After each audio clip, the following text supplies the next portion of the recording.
Gonna roll those dice tonight. Alright.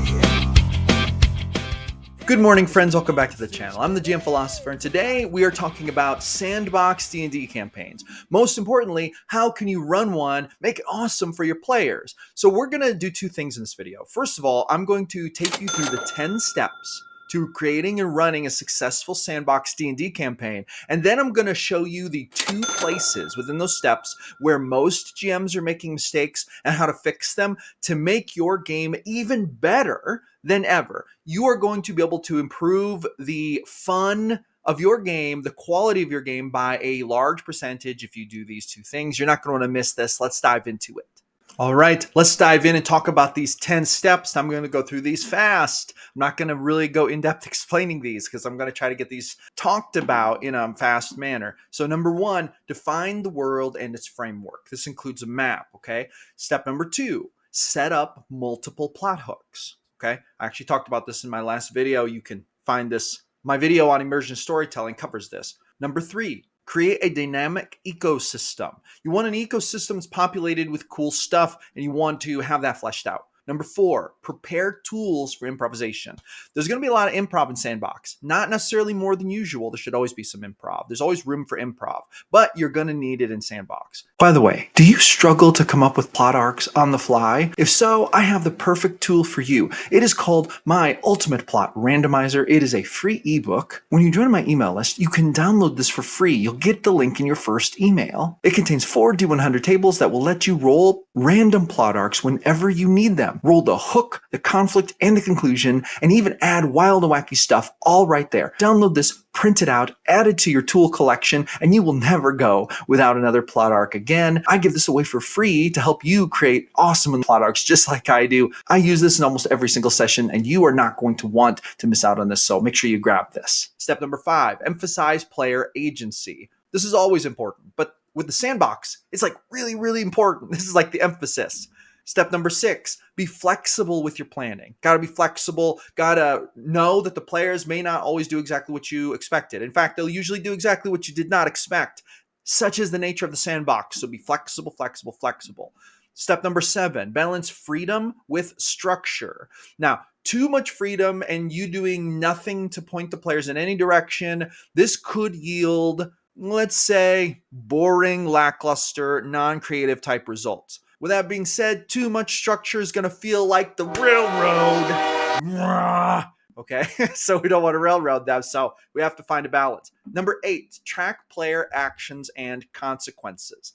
We want the players' decisions to matter, so much so that they'll come upon consequences later. This feels very rewarding in both good and bad ways. Number 9, engage the players in the world, right? So a lot of times through NPCs, through big bads, people are going to take notice of your players and they're going to want to interact with them. Factions are going to notice them. Governments, religious organizations might notice them. Engage them. Be proactive in engaging them. And then step number 10, adjust and refine.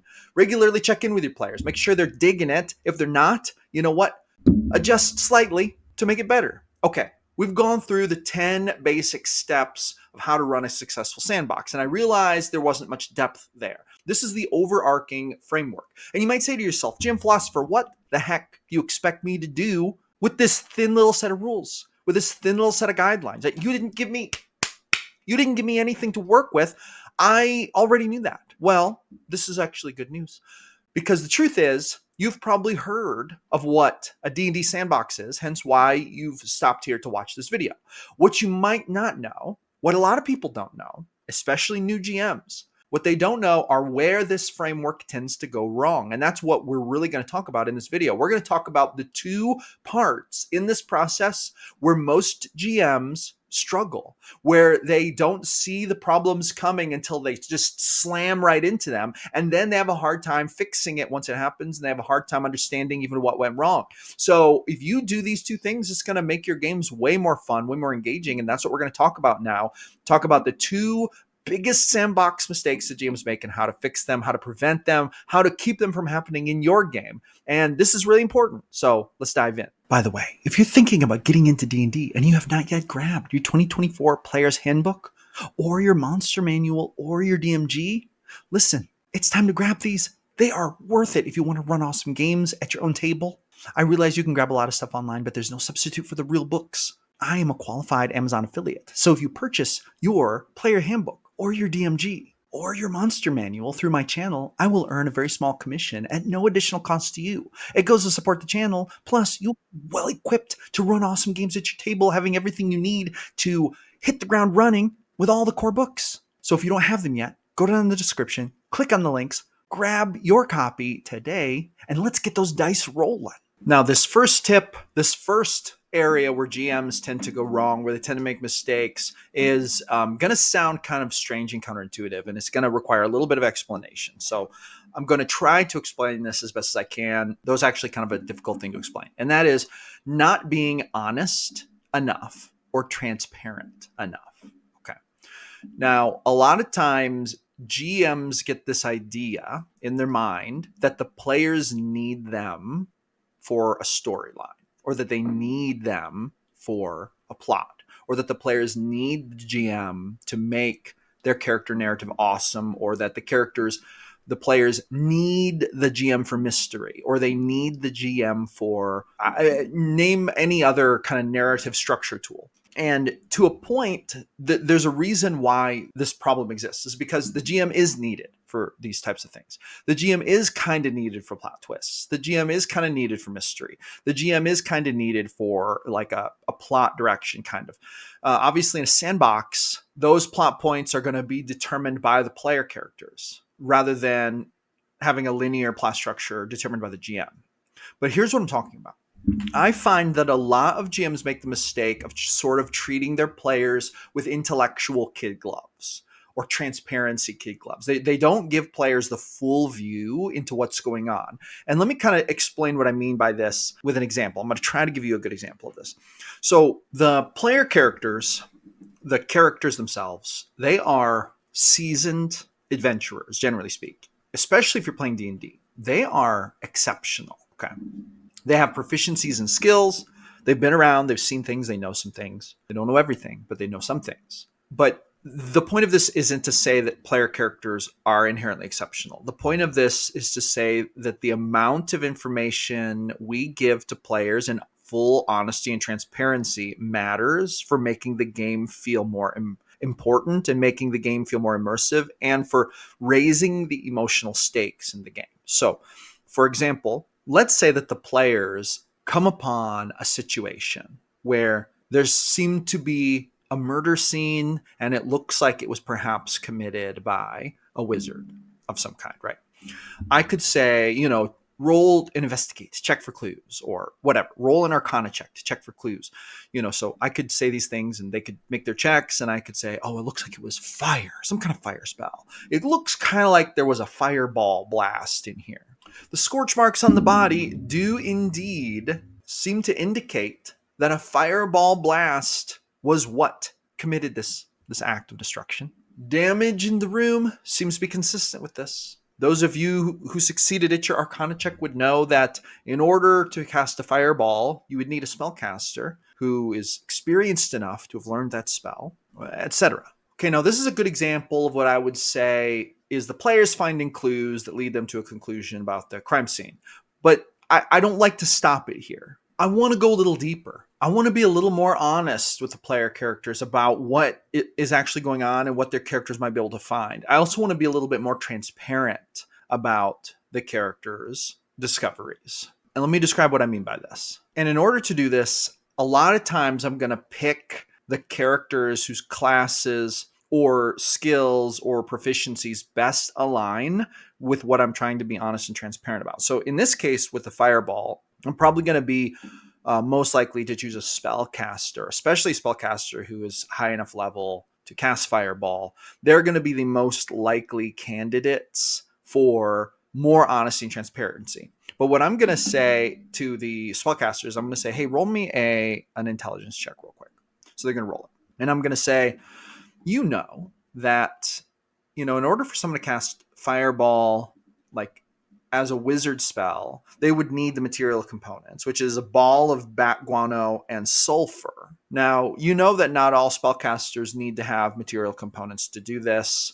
Would you like to look for evidence of those components. Obviously, they would have been consumed in the casting, but there might be trace elements of them somewhere. And, your nose is quite adept at detecting the smell of bat, guano, and sulfur. And so if they look, we might roll some checks and determine, yes, there is a little bit of the smell of sulfur, like on the ground, right near where the person would have been standing. And this isn't necessarily going to always be the case. I might roll percentiles to determine if there was any, but there's a chance that if this wizard pulled it out, then they might sprinkle some on the ground by accident. Now, with that being said, I might also say, so here's the thing that you know that when you use sulfur to cast fireball, you don't sprinkle it around. This is a little sloppy. This is a little like somebody hasn't cast that many fireballs. There's something else going on that caused them to trickle some sulfur around, right? Now, see, here's what I'm doing. I'm giving the characters a lot of credit for being exceptional. I'm giving the character a lot of credit for their experience, for their intelligence level, for their proficiency in that particular arena, this one being Arcana. Now, let's say that there's a character around here who is a merchant sort of character. They have experience with merchant. Maybe they have the merchant background. I'm going to ask them, hey, roll me an intelligence check. They're going to roll. I'm going to say, that finding bat guano, and sulfur in a place like this little village, that does not happen naturally. They might be able to find bat guano around here, but they're not going to be able to find probably sulfur around here. And the types of people who would be able to find those two things have vastly different areas of expertise. It's very unlikely that this person went and found these things just occurring naturally in nature. They probably had to buy them somewhere. These things are easily accessible at some sort of magic shop where people can buy spell components, right? Now, here's the bad thing. That ingredients like this can be stored for quite a while. With that being said, now I want the rogue of the group to give me an intelligence check. Rogue, make intelligence check. If they make it, I say, that a lot of times when newcomers are going to assassinate somebody, they don't think weeks, months ahead. If a little sulfur strewn onto the floor leads you to conclude that this might be a new kind of inexperienced spellcaster, it might also mean that this person is inexperienced enough at whacking people that they didn't plan very far ahead, which means that it's possible that the shopkeeper at the local spell component shop might have literally sold the components to whoever did this. It's possible that they could tell you who in the past 2 weeks has bought bat guano and sulfur. Now, I can already hear people criticizing my approach with this, and I have experienced this in my comments many times. People will say, you're oversharing, you're giving too much information. You're not letting the players deduce this themselves. Why are you trying to think for the players? Blah, blah, blah, blah.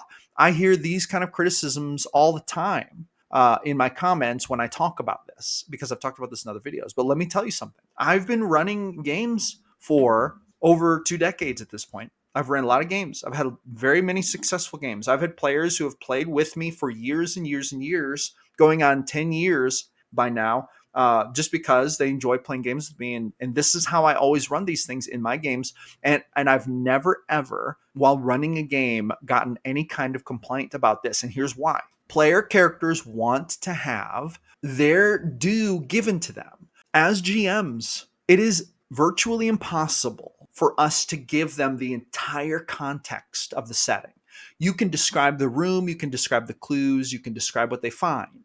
But that's different than if the character in real life was examining the real life room. You are providing a limited medium through which to deliver the details of this scene. With that being said, if it would be common knowledge for these characters, and see, this is especially true when you're dealing with new players. New players, right? So if you're playing with new players who are not actually experienced spellcasters, in other words, they haven't run a bunch of spellcasters in a bunch of games. Maybe this is the first time they've ever played D&D and the first time they've ever run a spellcaster. Their characters might be capable of figuring things out that they may not think of because they are not their character. And as a GM, I believe we have an obligation. I would even call it an ethical obligation in game to try to identify when that split might be happening when the character may be capable of picking up on things that the player maybe isn't picking up on or doesn't notice,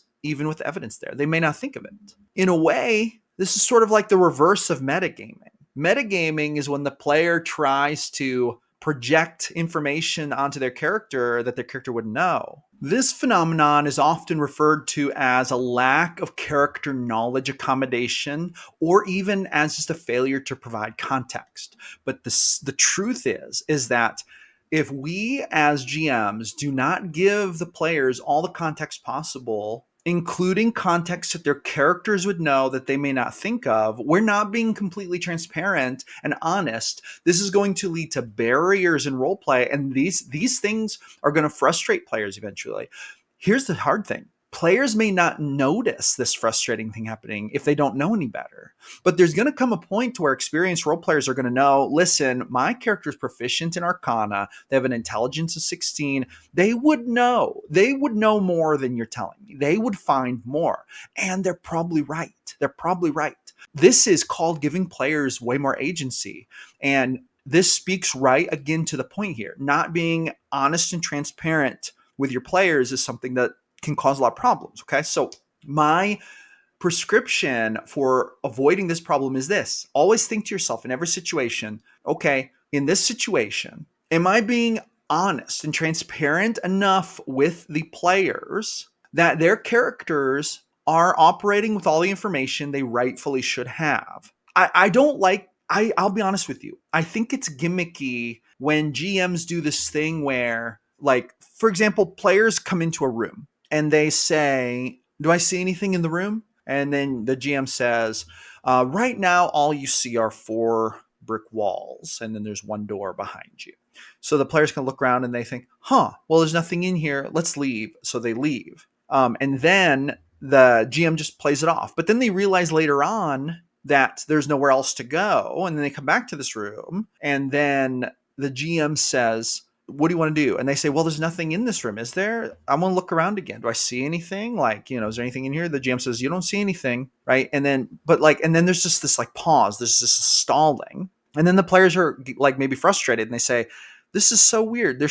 Why is there nothing in this room? And then the GM might say, well, you never asked to roll a perception check. And then the players roll a perception check and the player's like, oh, there you do see a door. It just looks kind of like bricks, so you didn't see it at first. So it's like all of this kind of frustrating runaround over something simple that the player characters probably would have seen. See, I think that this does not do justice to the like immersive abilities of the characters. I think this hurts immersion. I think that GMs who do gimmicky things like this, kind of like, oh, you didn't think of it, so you don't get to do it. Like, I think that there are times when player decisions and then honoring them to a negative output is called for and it helps immersion. But there's a lot of times when this is actually committing what I call kind of a big no-no of sandbox gaming, which is not being honest and transparent with players. So if my players were to walk into a room and there's a door that was kind of like disguised and difficult to be seen, but I realized that it's not disguised well enough to actually be hidden from these characters, which is probably the case. It was probably good enough to escape the eye of a layman worker, but not these experienced adventurers.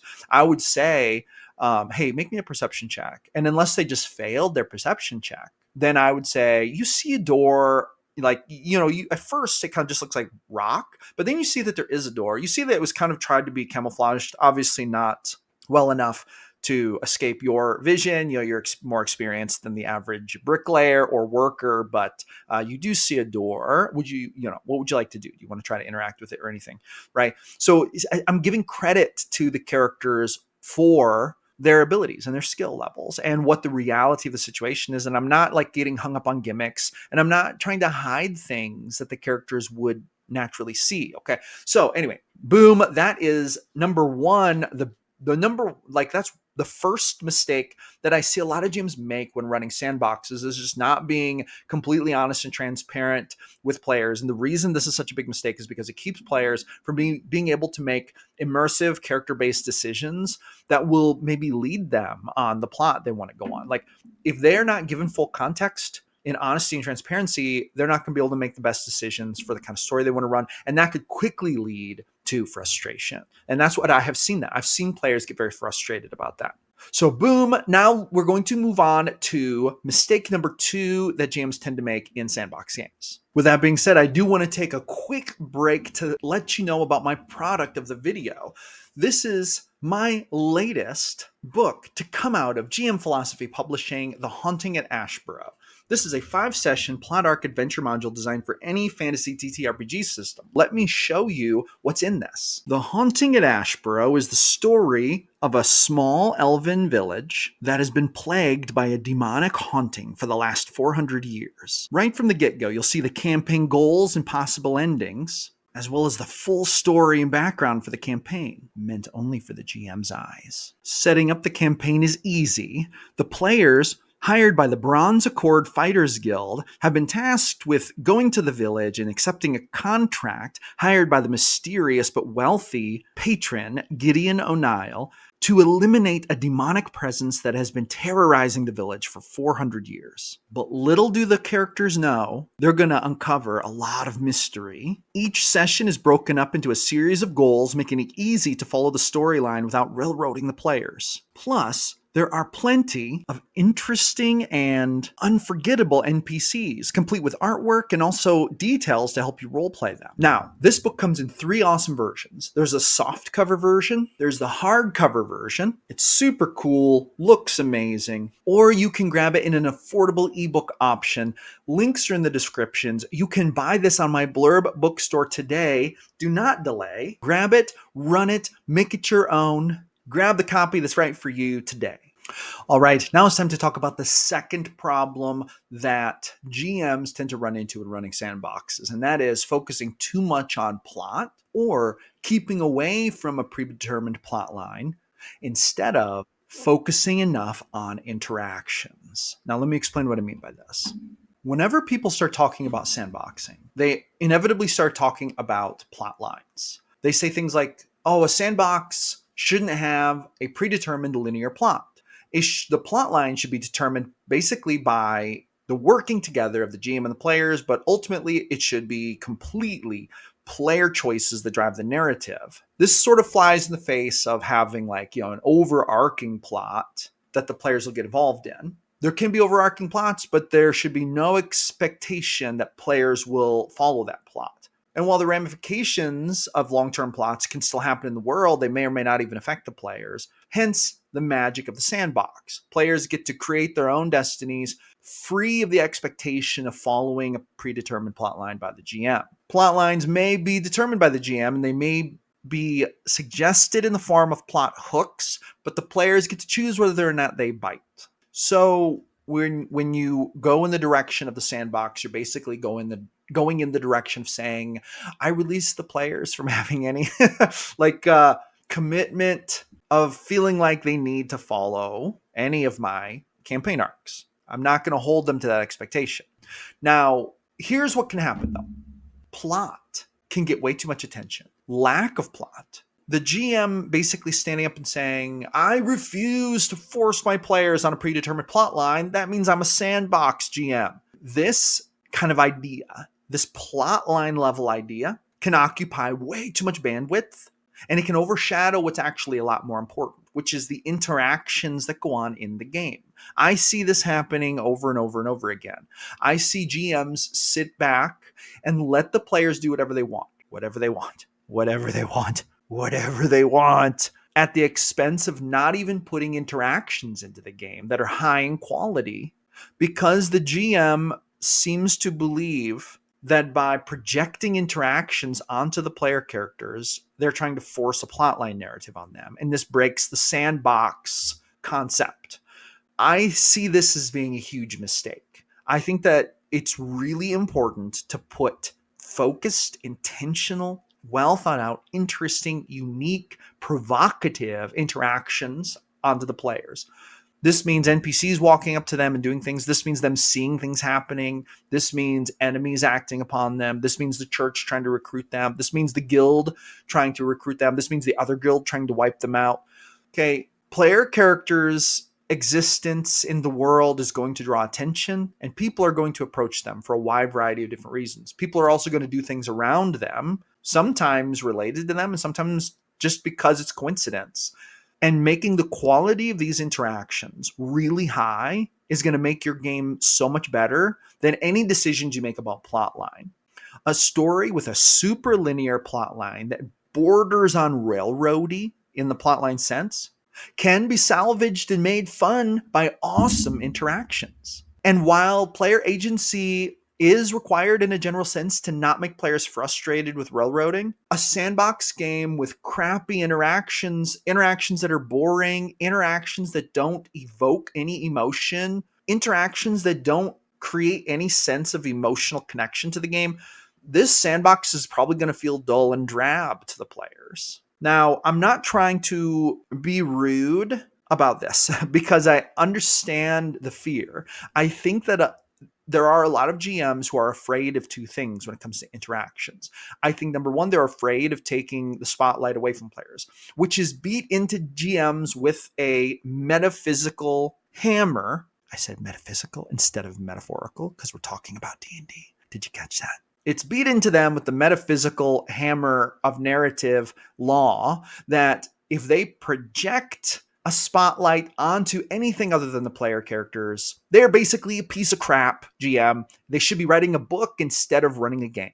And while there is inherent truth to the concept that you do not want to spotlight things other than the player characters, because the story is about the player characters, putting high quality interactions in front of the characters or even projecting them onto the player characters is not the same as taking spotlight away from them. This is part of filling in the pixels around the characters. But there's another reason why GMs sometimes hold back from really putting themselves into putting good interactions toward the players. And it's exactly because of plotline and railroading fears. They're afraid that if they push interactions onto the players, then it feels like they're trying to force a narrative onto the players.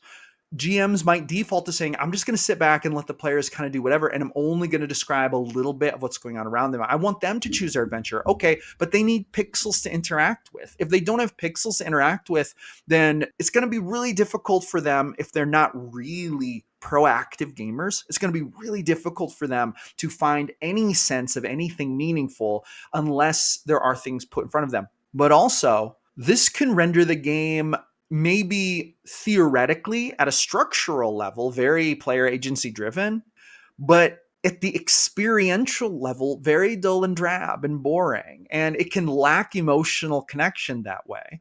Now, here's what I'm really trying to say. And I feel like I've explained it enough that I can now kind of summarize it in a basic statement. GMs who focus too much on plot, either for or against the sandbox idea, and they focus on that so much that it takes away from quality interactions, are kind of missing the point. And this is a problem that some GMs run into. And this is a problem that I've run into in my games, and I had to learn the hard way by running games that players weren't interested in. What should take first priority are high quality interactions within the game. And then you can think about plot stuff later. If you get a little railroady or you get a little too sandboxy, those sins are far less detrimental than the sin of not having high quality enough or engaging enough or emotionally connecting enough interactions with your players in the game. So that should take precedence. And GMs who do not give that the precedence it is due will run the risk of their players just getting bored, even though the GM has done so much thought work into creating the structurally sound theoretical concept for their game. And I guess at the end of the day, that is what is the most frustrating for GMs. Sometimes GMs will put a lot of thought into agency versus railroading. How much plot, how little plot, how much sandbox, how little sandbox. And they will come up with a great equation and they will structure their game that way. And they'll think to themselves, yes, I did all this work. I'm trying to be a good GM. I really want to run a good game. But then it'll fall flat. And they'll be like, why are my player characters not responding to anything? I don't understand what I'm doing wrong. And sometimes it's about the engagement. It's actually about the in-game engagement. And the fact that when you have really good in-game engagements, it covers a lot of sins. You can make a lot of other mistakes and cover them up with awesome interactions. In my experience, that tends to be the case. Obviously, the better you do at everything, the better your game's going to be. But I'm just saying, if you're going to make mistakes on things, Better to make them about plot, not about the interactions. If the interactions are solid and awesome and the players love them, you're going to just get way more points in every other aspect of your game. And that, my friends, is going to be a wrap. That's all I've got to say on this issue. Drop me a comment. Let me know what you think. Do you agree or you disagree? I have a feeling that there might be some people who disagree with me on this, because I've had a lot of people disagree with me about this before in the comments. But you know what? I stand by it because I believe I've seen in hundreds, thousands of game sessions that this is the truth. So let me know what you think. Thank you for coming back for another episode of GM Philosophy in the Morning. I'm here every single day creating content about the best game in the world, D&D. So I will see you awesome people on the next one.